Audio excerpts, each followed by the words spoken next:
Assalamualaikum warahmatullahi wabarakatuh. Kembali lagi bersama saya Adi Sanjaya. Pada kesempatan kali ini saya akan menjelaskan tata cara bagaimana mengisi media dengan keilmuan Aji Macan Putih.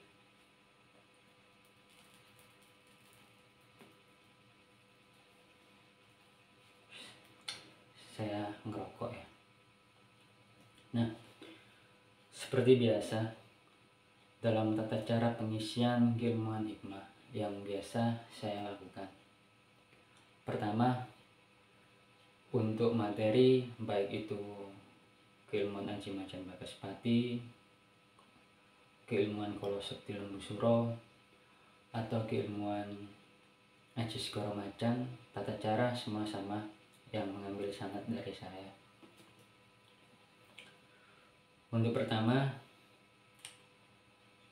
kita siapkan dulu untuk media yang mau kita isi, baik itu gelang, terus tasbih atau batu atau bahan-bahan terserah yang kalian inginkan.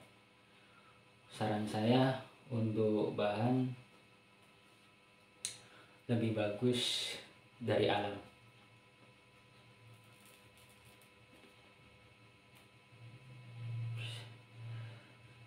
Jadi gak ada unsur plastik. Kalau kayu ya kayu, kalau batu ya batu, seperti itu. Setelah media kita siapkan, untuk media bisa kita lumuri dengan minyak induk yang saya kasih kepada para perawat, kepada pengijazah ya, kepada murid ya, seperti itu.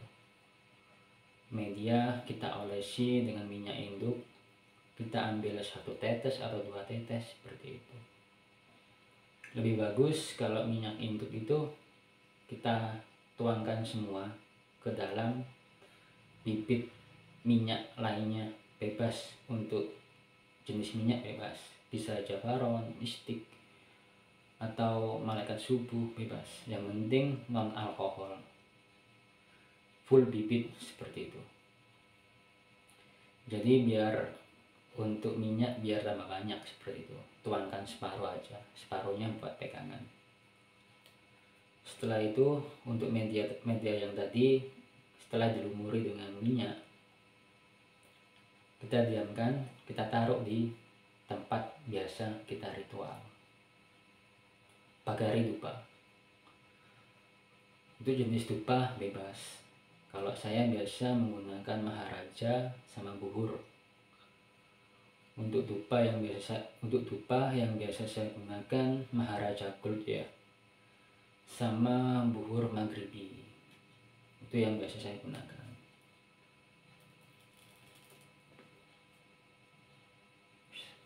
Jadi ibaratnya ini media yang mau kita isi, kita taruh di meja, sebelahnya dupa. Nah, media ini sudah kita lumuri dengan minyak induk yang sudah diperbanyak, ditaruh di sebelahnya, terus dibakarin dupa kayak gitu. Selanjutnya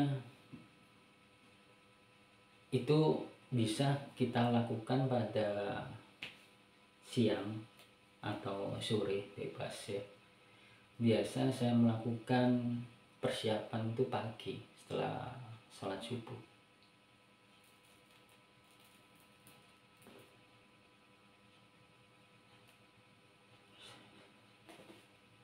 Setelah sholat subuh saya siapkan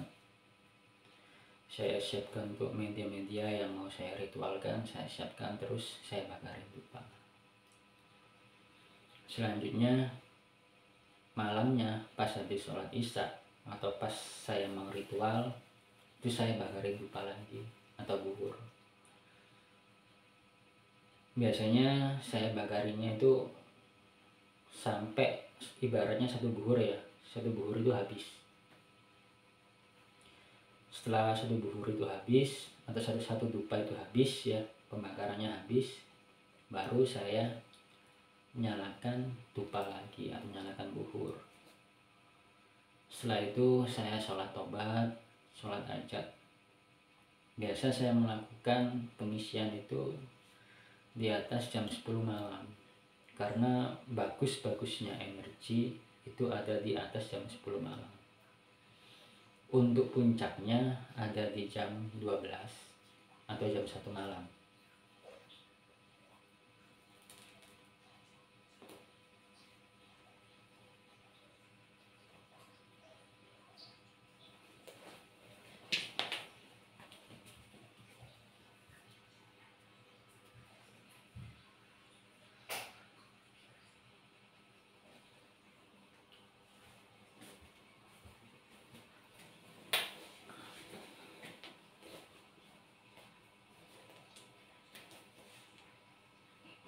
Untuk puncaknya ada di jam 12 atau jam 1 malam.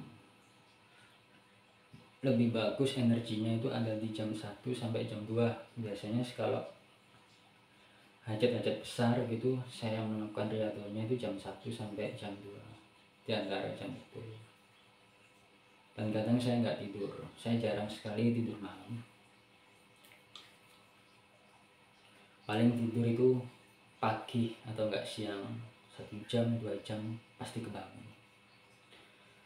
Tidur besoknya lagi jam segitu juga, antara jam 8, jam 10, jam 9 itu udah bangun. Besoknya juga kayak gitu. Untuk pengisiannya setelah sholat tobat sama sholat hajat masing-masing 2 rakaat, bisa melakukan tawasul.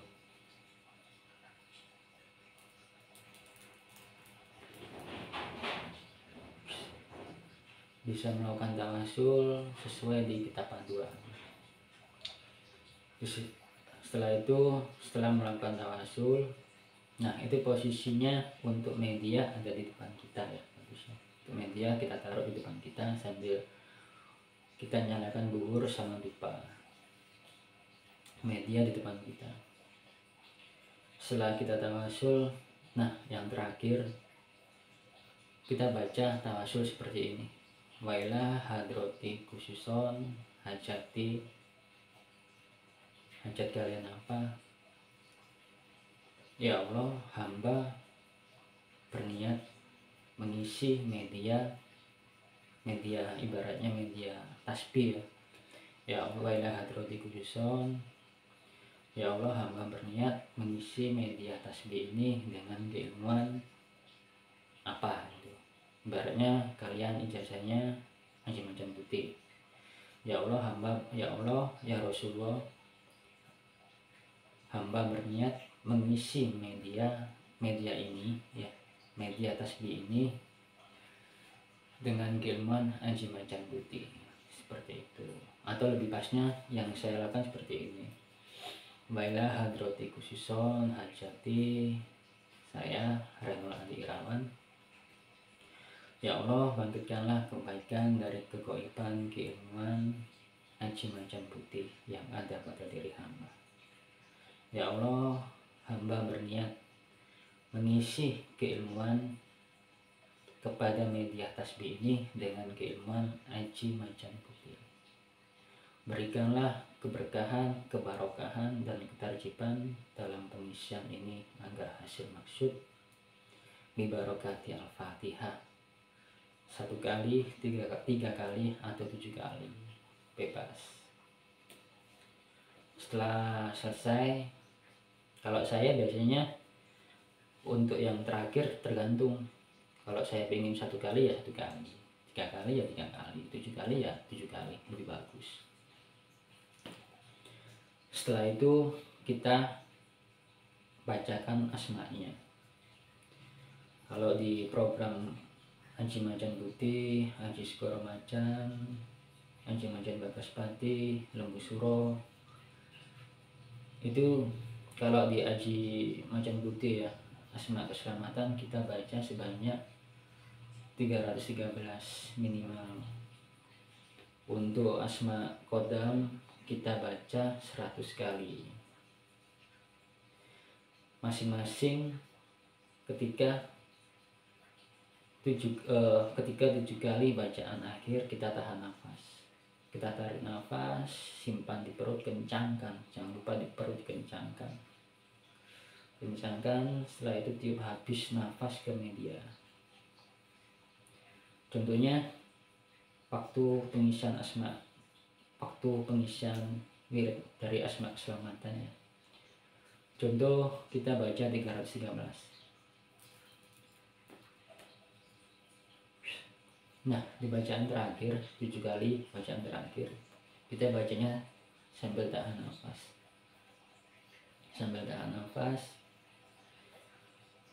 Sambil pegang medianya ya, supaya kita nggak bungkuk pas mau niup.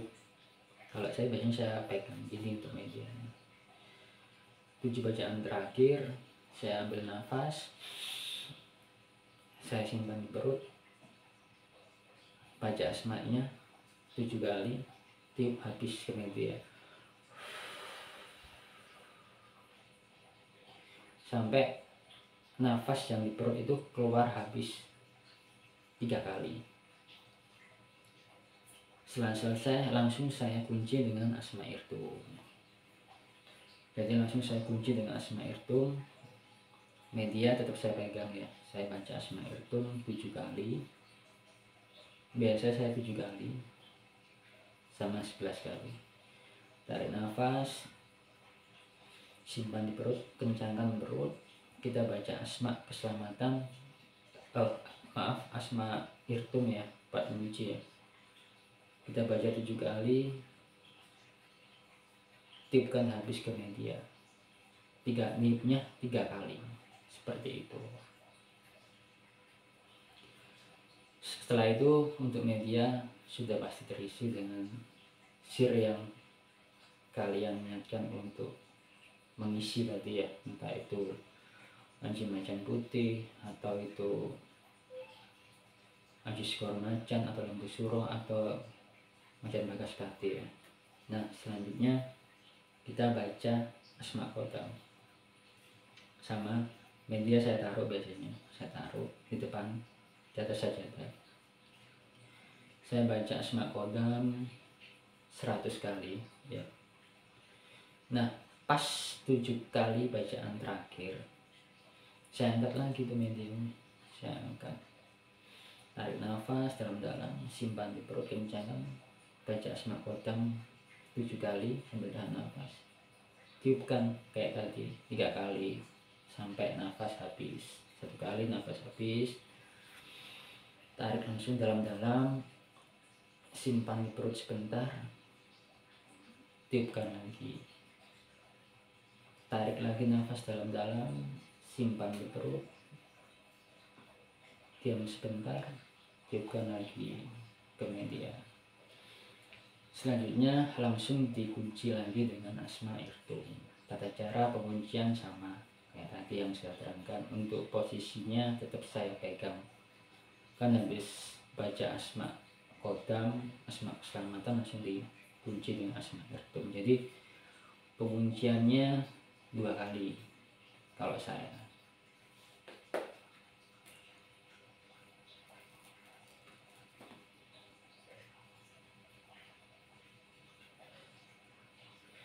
Nah selanjutnya setelah pengisian selesai itu saya bakarin dupa. Dupa itu tetap nyala terus. Jadi lebih bagusnya beli dupa yang Maharaja Gold yang nyalanya itu 1,5 jam, atau bisa menggunakan dupa lain yang nyalanya bisa 3 jam atau 4 jam. Itu lebih enak, kita nggak capek untuk nyalain. Jadi lebih fokus.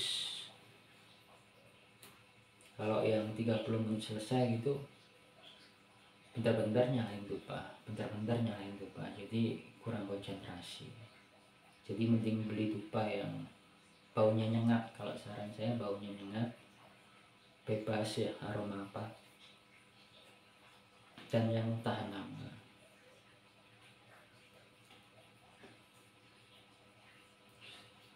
Nah, pengisian tersebut bisa dilakukan pada pagi hari, siang hari, sore, malam, bebas.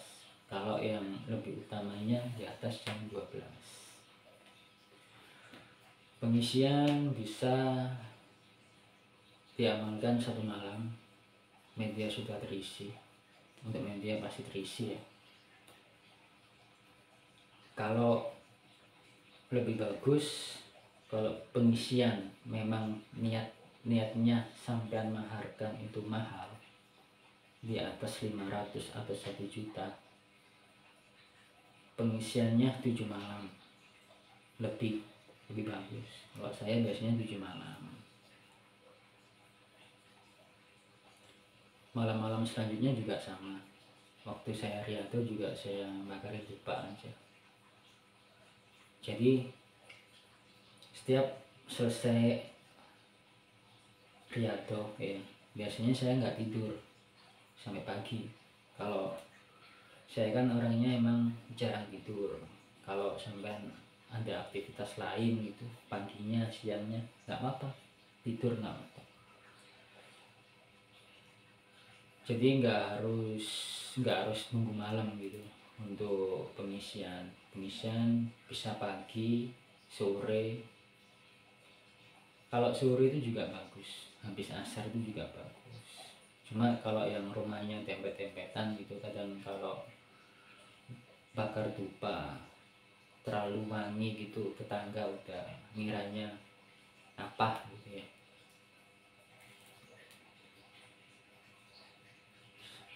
Kalau saya biasanya melakukan malam biar lebih khusyuk, lebih tenang juga. Nah, selanjutnya setelah pengisian lebih bagus itu kita meditasi. Meditasi bisa 5 menit 5 menit atau 10 menit seperti itu. Fungsi dari meditasi itu kita menetralkan energi biar kita enggak sepanong, enggak pusing seperti itu. Kalau biasa meditasi lebih bagus pakai meditasi. Kalau jarang buat meditasi ya nggak usah meditasi seperti itu.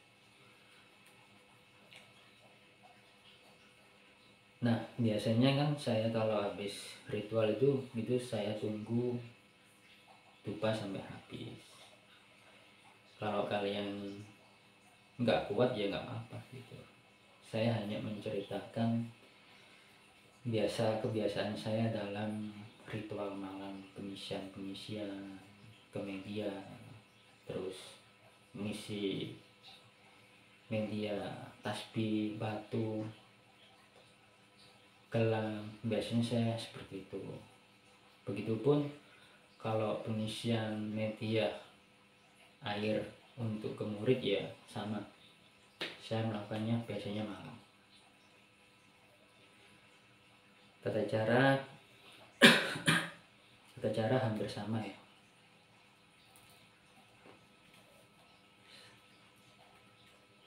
Kalau ke murid biasanya saya misinya itu 1 malam atau 3 malam.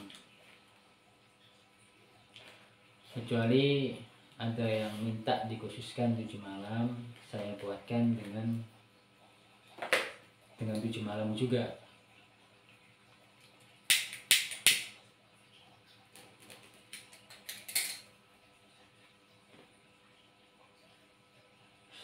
Kalau pengisian ke murid ya, untuk pengisian permanen seperti itu dilakukan 1 malam, 3 malam atau 7 malam.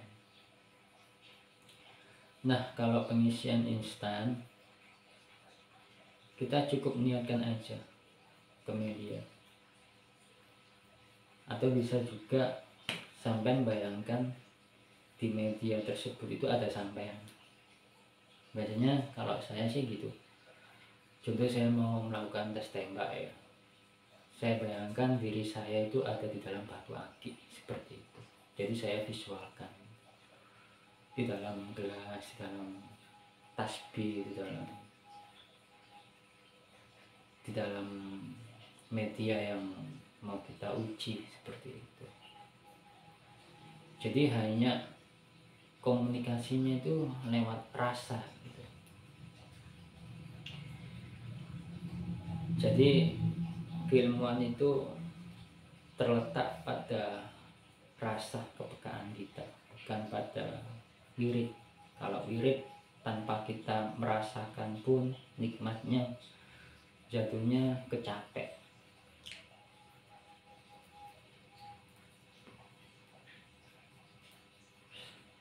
Tapi ketika kita niatkannya itu menggunakan rasa, kita nikmati, energi itu cepat nyatu ke kita.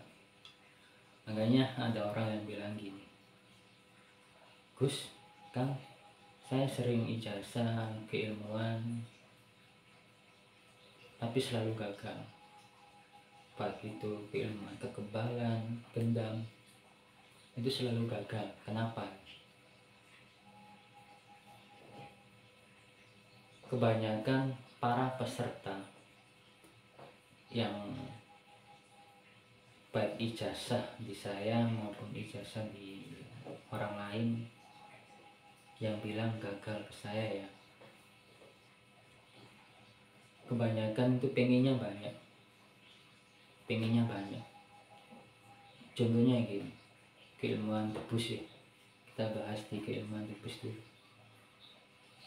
Kang, saya pengen punya keilmuan kekebalan, keilmuan tebus tahan sajam seperti itu, untuk melindungi orang-orang yang nggak punya nyali, ibaratnya seperti itu. Kalau ada orang yang berbuat kejahatan, itu saya akan bantuin, aku akan nyelamatin, seperti itu. Nah kebanyakan kalau seperti itu tuh orang niatnya banyak seperti itu, kebanyakan itu gagal.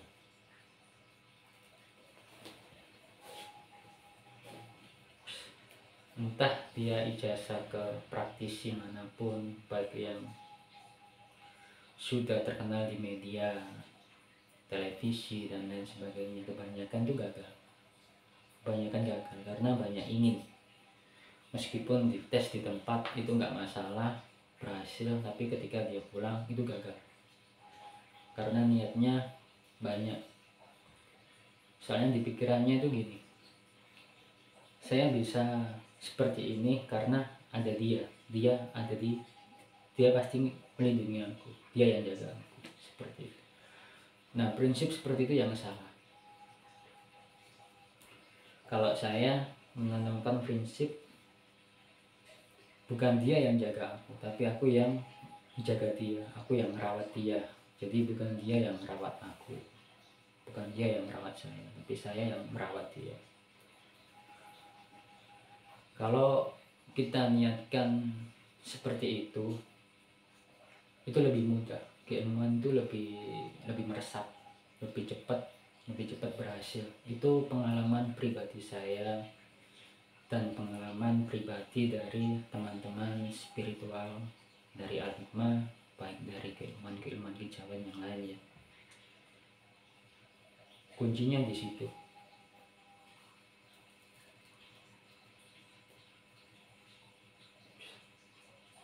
Dapat amalan dari sang guru, ya udah amalkan aja.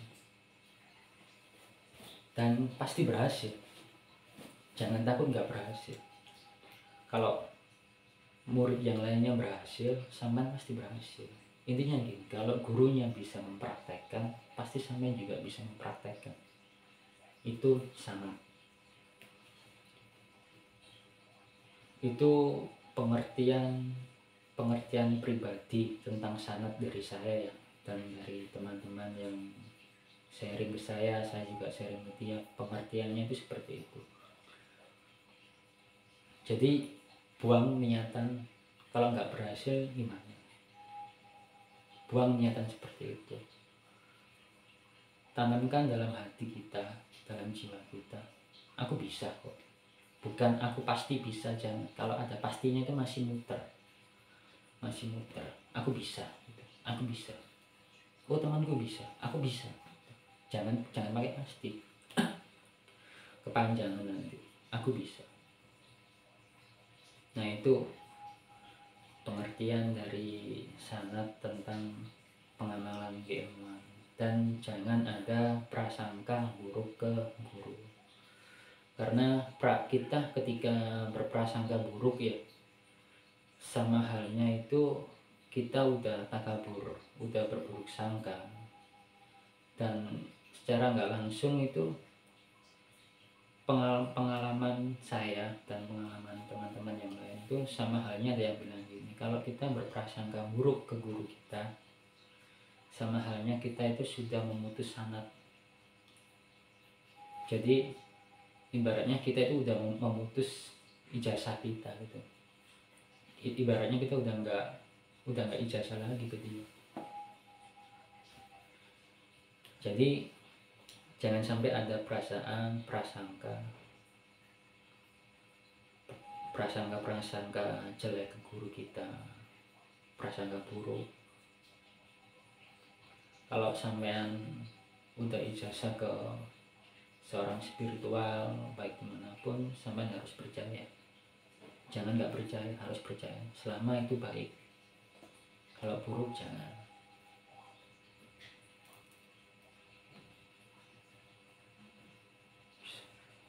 Begitupun dengan hal-hal pengisian tentang ijazah, tentang pengasian ya. Tata cara juga hampir sama seperti yang saya terangkan di awal. Kita harus yakin pasti bisa, ini pasti goal gitu. Pasti bisa. Kalau ada perasaan gagal gitu, ini masa bisa, ini mungkin nggak bisa gitu, jangan. Kalau ada perasaan seperti itu, kebanyakan kita sendiri yang nolak doa kita itu. Jadi kita doa tapi kita nggak percaya sama doa itu, kan sia-sia kita doa. Kita lihat doa tadi kan juga sia-sia gitu, buang-buang waktu. Kita sudah riado tapi kita dalam hati, aku nggak percaya sama riado aku, bisa nggak ya, kabul nggak ya. Nah kayak gitu. Karena pada dasarnya semua itu kembali ke niat kita, ketulusan kita. Berhasil atau tidaknya dalam hal spiritual itu kembali ke niatan kita sendiri. Jadi sebelum terjun ke dunia spiritual, kita harus tekadkan ke dalam hati kalau kalian atau saya pribadi, saya itu suka dalam hal riyato, dan saya percaya dengan doa saya sendiri bahwa Allah itu pasti mengabulkan seperti itu. Itu pengalaman saya pribadi ya, dan pengalaman dengan teman-teman saya tentang hal spiritual. Mungkin itu aja yang bisa saya jelaskan, dan mohon maaf jika ada kata-kata yang salah, kata-kata yang kurang berkenan. Saya pun juga masih belajar ya, saya juga masih belajar, saya juga masih butuh wawasan, bimbingan dari para guru dan para sesepuh gitu. Bahwa dalam melakukan riyadho itu harus betul-betul ikhlas, tulus gitu. Harus betul-betul setiap melakukan apapun kita harus menggunakan yang namanya rasa. Karena kalau kita tidak menggunakan rasa, sama aja bohong kalau menurut saya. Ibaratnya kita makan, kita nggak bisa merasakan makanan itu, sama aja bohong. Meskipun kenyang itu juga hakikat ya, juga hakikatnya orang makan yang mesti kenyang gitu. Orang belajar pun juga pasti pintar ya, cuma prosesnya yang bisa menikmati atau enggak gitu, bisa meresapi atau enggak ya. Kalau enggak bisa meresapi biasanya hambar seperti itu.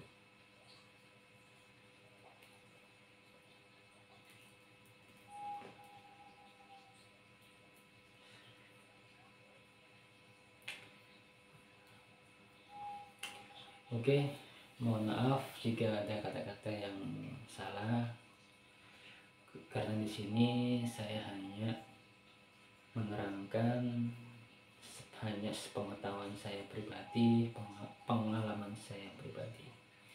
Jika ada kata yang kurang sopan, jika ada kata yang salah, saya mohon maaf. Terima kasih yang sudah menonton video ini sampai akhir. Jika ada pertanyaan atau salah kata bisa ditulis di kolom komentar agar saya bisa memperbaiki diri juga. Assalamualaikum warahmatullahi wabarakatuh.